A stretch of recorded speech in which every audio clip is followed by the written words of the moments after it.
여러분의 통장에 어느 날 갑자기 2천억 원이 찍혔다면 여러분은 어떤 선택을 하시겠습니까?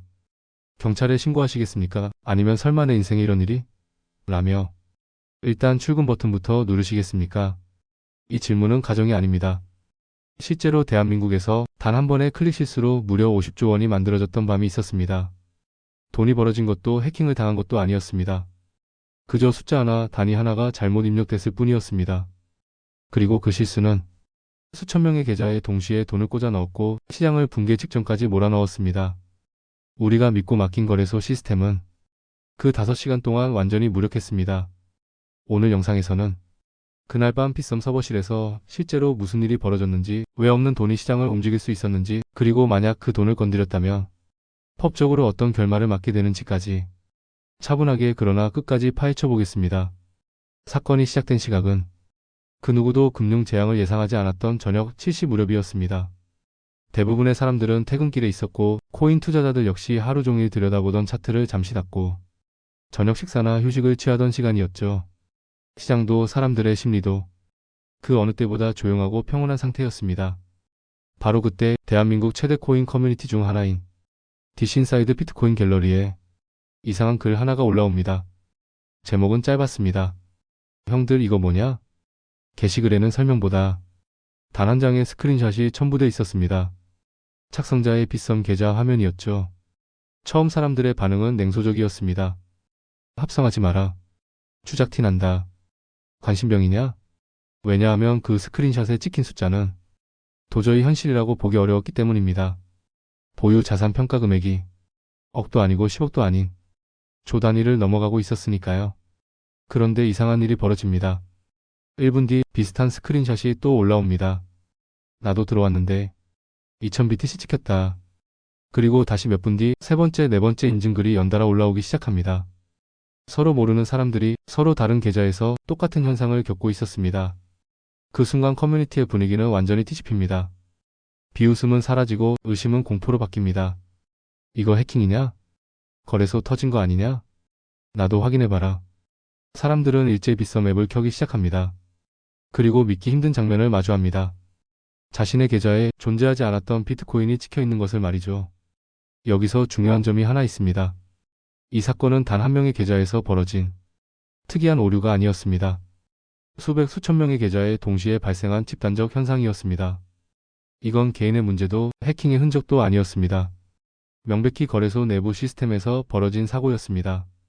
하지만 이 시점까지도 정작 빗썸은 이 사실을 인지하지 못하고 있었습니다.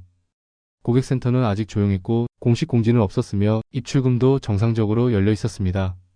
즉 시장은 이미 이상 신호를 감지하고 흔들리기 시작했지만 시스템은 아무 일도 없다는 듯 정상 작동 중이었던 겁니다. 그리고 바로 이 지점에서 사건은 단순한 전산 오류를 넘어 금융 재앙의 조건을 갖추게 됩니다. 사람들의 머릿속에는 동시에 같은 질문이 떠올랐습니다. 이게 진짜라면? 이게 곧 사라질 돈이라면? 내가 가만히 있는 사이 다른 사람들은 움직이고 있지 않을까? 아직 아무도 매도 버튼을 누르지 않았지만, 아직 가격은 무너지지 않았지만 불안이라는 도미노의 첫 조각은 이미 쓰러진 상태였습니다. 그리고 이 불안은 아주 빠르게 다음 단계로 번져갑니다. 확인만 해보자. 소량만 팔아보자. 출금이 되는지만 보자. 이 순간부터 시장은 이성을 잃기 시작합니다. 그날 밤을 지옥으로 만든 것은 거대한 악의도 해커의 공격도 아니었습니다. 그저 확인되지 않은 숫자 하나와 인간의 본능적인 공포였습니다. 그리고 이제 우리는 다음 질문을 던져야 합니다. 도대체 빗썸 내부에서는 어떤 실수가 있었기에 2000원이 2000비트코인으로 바뀌었는가? 이제부터 그 치명적인 단위 하나의 실수, 즉 2000원 vs 2000BTC라는 재앙의 시작점으로 들어가 보겠습니다. 이제 질문은 하나로 압축됩니다. 도대체 내부에서는 무슨 일이 있었던 걸까? 그날 밤 빗썸은 특정 이벤트에 참여한 이용자들에게 소액의 보상을 지급하는 작업을 진행 중이었습니다. 금액은 크지 않았습니다. 사람 한 명당 2000원 상당의 비트코인. 보통 이런 이벤트 보상은 자동화된 관리자 페이지에서 일괄 처리됩니다. 여기서 중요한 장면이 등장합니다. 관리자 화면에는 보통 두 개의 핵심 입력란이 있습니다. 하나는 수량, 다른 하나는 단위입니다. 담당자는 머릿속으로 이렇게 생각했을 겁니다. 2000원어치니까 2000 입력하면 되겠지. 그래서 수량칸에 2000을 입력합니다. 문제는 그 다음이었습니다. 단위 선택란이 1이 아니라 PTC로 설정돼 있었습니다. 혹은 기본값이 그렇게 돼 있었을 수도 있습니다. 그 상태로 엔터 키가 눌렸습니다. 그 찰나의 순간 시스템은 이렇게 명령을 해석합니다. 계좌당 2000 비트코인을 지급하라. 여기서 이 실수의 무게를 숫자로 다시 한번 느껴볼 필요가 있습니다. 당시 비트코인 시세를 대략 1억 원으로 잡으면 2000원은 0.00002BTC에 불과합니다. 하지만 2000BTC는 2000억 원입니다. 단위 하나 잘못 선택한 결과 보상 금액은 1억 배로 증폭되었습니다. 그리고 더 끔찍한 사실이 있습니다. 이 지급은 한 명에게만 간 것이 아니었습니다. 수백 수천 명에게 동시에 실행되었습니다. 이렇게 해서 장부 위에 만들어진 비트코인의 총량은 약 50만 BTC, 당시 시가로 약 50조 원에 달했습니다. 여기서 시장은 정상적인 판단이 불가능한 국면으로 들어갑니다. 처음 돈이 찍힌 사람들의 반응은 대체로 비슷했습니다. 이거 곧 회수되겠지. 오류인 거 다 알잖아. 하지만 바로 이어서 두 번째 생각이 고개를 듭니다. 그런데 나만 받은 게 아니잖아. 이때부터 공포는 계산으로 바뀝니다. 만약 모두가 가만히 있으면 아무 일도 일어나지 않습니다. 피썸이 오류를 인지하고 숫자를 되돌리면 끝입니다. 하지만 한 명이라도 먼저 팔기 시작하면 이야기는 완전히 달라집니다. 2000BTC를 받은 사람 중 누군가가 시장가 매도를 누르는 순간 호가창은 견디지 못합니다. 비트코인은 단일 자산이고 유동성에는 한계가 있기 때문입니다. 그리고 실제로 그 버튼을 누른 사람이 나타납니다. 일단 팔자. 가격이 얼마든 상관없다. 회수되기 전에 예수금으로만 바꾸자. 이 물량이 시장에 쏟아지자 피썸 내 비트코인 가격은 순식간에 붕괴하기 시작합니다. 다른 거래소에서는 8천만 원에 거래되던 비트코인이 피썸에서는 7,500만 원, 7천만 원으로 미끄러집니다. 단 몇 분 만에 10% 이상 급락. 이 장면을 보고 있던 일반 투자자들은 상황을 이해할 수 없었습니다. 공식 공지도 없고 악재 뉴스도 없는데 가격만 폭락하고 있었기 때문입니다. 사람들은 이유를 몰라도 결과에는 반응합니다. 뭐야, 무슨 일 터진 거야? 빗썸만 이러는 거면 더 위험한 거 아니야? 공포는 전염됩니다. 오지급받은 사람들의 매도가 일반 투자자들의 투매를 끌어냅니다. 가짜로 만들어진 물량이 진짜 투자자들의 물량을 시장 밖으로 끌어내는 구조가 완성됩니다. 그리고 이 모든 일이 벌어지는 동안 가장 충격적인 사실이 하나 있습니다. 피썸은 이 상황을 즉각적으로 인지하지 못했습니다. 커뮤니티는 이미 불타고 있었고 호가창은 무너지고 있었으며 고객센터 전화는 폭주하고 있었지만 시스템은 여전히 정상 상태였습니다. 이렇게 해서 시장은 이미 붕괴 단계로 들어갔지만 통제 장치는 작동하지 않는 가장 위험한 상태가 됩니다. 그리고 이제 이 사건은 다음 질문으로 이어집니다. 이렇게 거대한 돈을 거래소는 어떻게 없는 상태에서 찍어낼 수 있었을까? 왜 실제 보유하지도 않은 비트코인이 사람들 계좌에 찍힐 수 있었던 걸까? 피썸은 정말로 50조 원어치 비트코인을 가지고 있었을까? 상식적으로 생각해보면 답은 분명합니다. 아무리 대형 거래소라 해도 50조 원어치 비트코인을 여유 자산으로 보유하고 있을 가능성은 없습니다. 그렇다면 없는 돈을 존재하지 않는 비트코인을 어떻게 사람들 계좌에 찍어줄 수 있었던 걸까요? 정답은 단순하지만 불편합니다. 거래소에서 우리가 사고 파는 코인은 실시간으로 블록체인에서 움직이지 않는다는 사실입니다. 많은 분들이 오해하고 있습니다. 거래소에서 비트코인을 매수하면 곧바로 블록체인 네트워크에 기록되고 어딘가에서 코인이 이동한다고 생각합니다. 하지만 현실은 전혀 다릅니다. 거래소 내부 거래는 블록체인이 아니라 거래소 내부 데이터베이스, 즉 장부에서 이루어집니다. 쉽게 말해 피썸이라는 거대한 엑셀 파일 안에서 어의 숫자를 줄이고 B의 숫자를 늘려주는 작업일 뿐입니다. 그래야만 1초 만에 체결되고 수수료 없이 잦은 거래가 가능하기 때문입니다. 진짜 비트코인은 거래소가 관리하는 몇 개의 거대한 지갑 안에 움직이지 않은 채 잠들어 있습니다. 우리가 보는 건 그 위에 얹혀있는 숫자일 뿐입니다. 이제 이 구조를 이해하면 빗썸 사태의 공포가 선명해집니다. 담당자가 실수로 2000BTC 지급이라는 명령을 내렸을 때 시스템은 묻지 않았습니다. 이만큼의 비트코인이 실제로 있습니까? 지급 가능 한도를 초과하지 않았습니까? 그저 DB의 숫자를 추가했을 뿐입니다. 이렇게 해서 만들어진 것이 바로 장부상 코인, 즉 전산에만 존재하는 가짜 비트코인입니다. 여기서 중요한 점은 이 가짜 코인이 아무런 제약 없이 시장에 사용될 수 있었다는 사실입니다.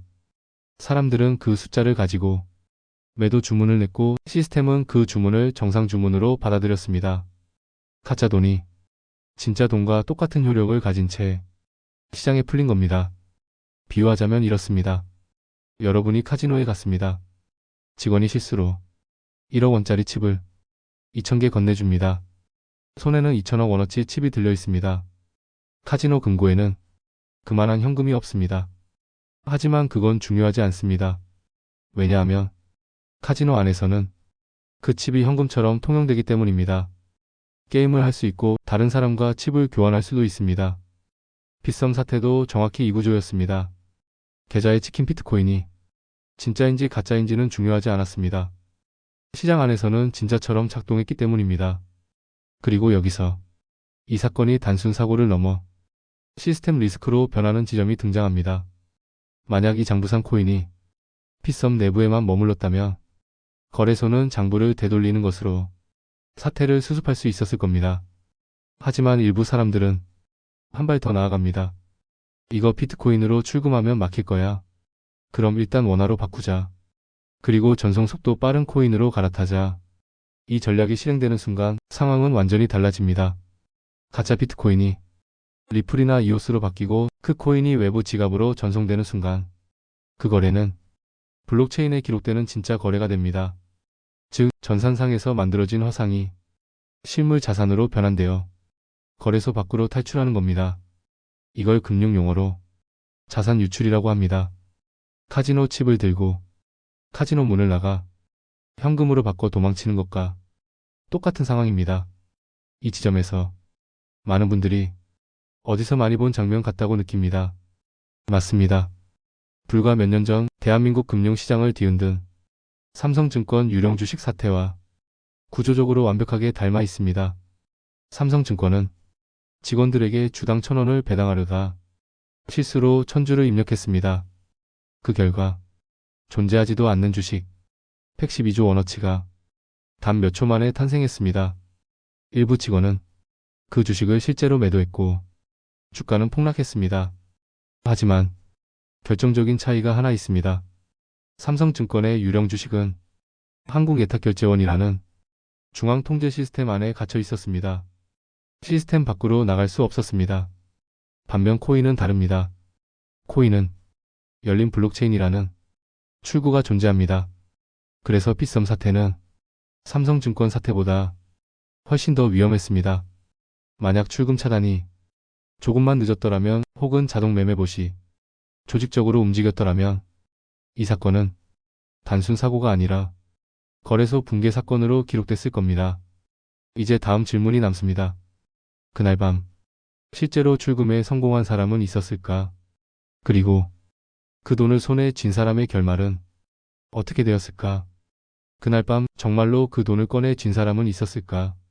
공식적으로 밝혀진 바에 따르면 빗썸은 일정 시간이 지난 뒤 입출금을 전면 중단했고 대부분의 자산 이동은 차단되었습니다.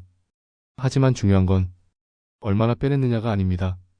빼낼 수 있었느냐는 사실 그 자체입니다. 그리고 더 중요한 질문은 이것입니다. 만약 여러분이었다면 여러분은 어떤 선택을 했을까요?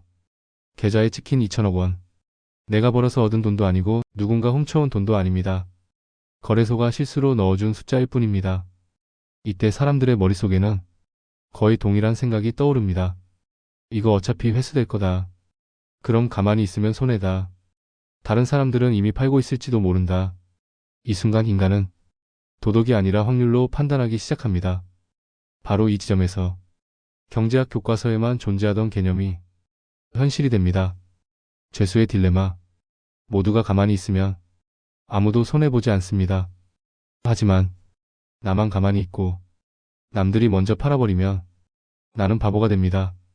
그래서 사람들은 합리적으로 보이는 가장 이기적인 선택을 합니다. 남들이 팔기 전에 내가 먼저. 그 결과는 항상 같습니다. 모두가 그렇게 행동하면 시장 전체가 무너집니다. 그날 밤 빗썸 차트에 찍힌 급락은 해킹의 결과도 악재의 결과도 아니었습니다. 인간 심리가 집단으로 작동한 결과였습니다. 그렇다면 법은 이 상황을 어떻게 판단했을까요? 많은 사람들이 이렇게 묻습니다. 실수로 들어온 돈인데 왜 내가 죄인이 되나요? 법의 대답은 단호합니다. 은행이든 거래소든 실수로 내 계좌에 돈이 들어오는 순간 그 돈은 내 소유가 아닙니다. 그 순간부터 법적으로는 신의성실의 원칙에 따른 보관관계가 성립합니다. 쉽게 말해 주인이 찾으러 올 때까지 내가 대신 맡아도라는 상태입니다. 그런데 이 돈을 알면서도 사용했다면 그건 단순 실수가 아닙니다. 횡령입니다. 가상자산이라고 해서 이해가 될까요? 그렇지 않습니다. 대법원 판례는 이미 명확합니다. 비트코인과 같은 가상자산도 재산적 가치가 있는 이익이며 이를 부당하게 취득하거나 소비하면 형사처벌 대상입니다. 특히 이 사건처럼 금액이 수십억, 수백억 단위라면 적용되는 법은 특정경제범죄 가중처벌법입니다. 형량은 5년 이상 징역, 심하면 무기징역까지도 가능합니다. 즉, 그날 밤 2천억을 만졌다면 그건 로또가 아니라 인생을 끝내는 스위치였습니다. 그렇다면 책임은 누구에게 있을까요? 엔터 키를 누른 직원일까요? 아니면 그 돈을 만진 사람들일까요? 전문가들의 판단은 명확합니다. 이건 개인의 문제가 아니라 시스템의 문제였습니다. 금융 시스템에서 이런 실수를 팻핑거라고 부릅니다. 손가락이 굵어서 옆에 키를 잘못 눌렀다는 뜻이죠. 문제는 이런 실수가 반드시 발생한다는 사실을 시스템이 전제로 설계돼야 한다는 점입니다. 단위가 바뀌면 화면 색상이 달라졌어야 했고 지급 금액이 회사 보유 자산을 초과하면 강제 차단이 걸렸어야 했으며 최소한 상급자 승인 절차라도 있었어야 했습니다. 하지만 그날 밤 빗썸의 시스템에는 그 어떤 안전장치도 없었습니다. 숫자를 입력하고 엔터를 치면 50조 원이 찍혀 나오는 구조. 이건 금융 시스템이 아니라 인쇄기에 가까웠습니다. 이 사건 이후 금융 당국이 움직이기 시작한 이유도 바로 여기에 있습니다. 거래소 하나의 실수가 국가 금융시장 전체를 흔들 수 있다는 사실이 증명됐기 때문입니다. 그래서 지금 우리는 실명 계좌를 쓰고 복잡한 인증을 거치고 예치금 분리보관 규제를 감당하고 있습니다. 그럼 이제 정말 안전해졌을까요? 여기서 마지막으로 우리가 반드시 기억해야 할 문장이 있습니다. Not your keys, not your coins. 내 키가 아니면 그 코인은 내 것이 아니라는 뜻입니다. 중앙화 거래소에 있는 자산은 편리하지만 본질적으로는 은행과 다르지 않습니다. 해킹, 파산, 전산 오류, 내부 사고 어느 하나만 터져도 계좌에 찍힌 숫자는 그냥 사라질 수 있습니다.